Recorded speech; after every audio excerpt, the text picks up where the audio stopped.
À la suite d'une énième réunion tenue la semaine dernière entre les porteurs du projet au Minepat et des responsables de haut niveau du MINTP, parmi lesquels le directeur des investissements routiers, il apparaît encore très nettement des zones d'ombre et autres points de divergence entre les parties impliquées dans la conduite des opérations portant sur le démarrage des travaux et la signature de la convention de financement. Le principal bailleur de fonds anglais, la Standard Chartered Bank, pour l'instant refuse de valider la signature de la convention de financement qui devait être faite depuis le mois d'avril 2025 pour cause de non-validation préalable des études d'impact environnemental et social, mais avec un autre problème survenu entre-temps. Selon les sources bien informées, le Minepat et l'entreprise ICM ont observé sur la base de données pertinentes que les études de financement prises en compte au départ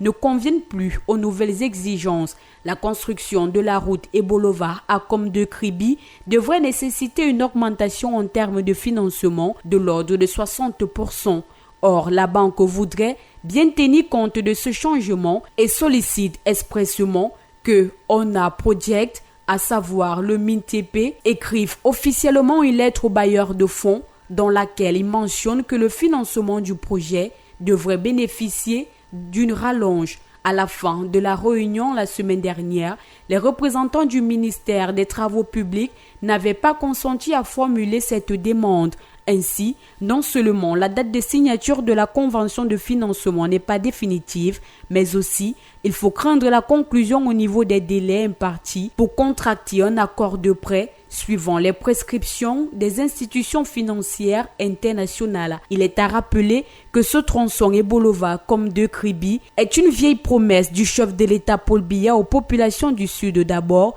mais davantage surtout pour désenclaver complètement le bassin qui relie le corridor vers l'Afrique centrale. La construction de cette route est un impératif aujourd'hui pour pouvoir fluidifier l'échange des marchandises en direction des pays voisins tout en rendant la circulation aisée entre les différentes localités de la région. Les nombreux goulots d'étranglement qui empêchent, telle une malédiction, le lancement de ces travaux depuis les lustres sont le reflet d'une absence totale de volonté politique et d'une incompétence notoire émanant des services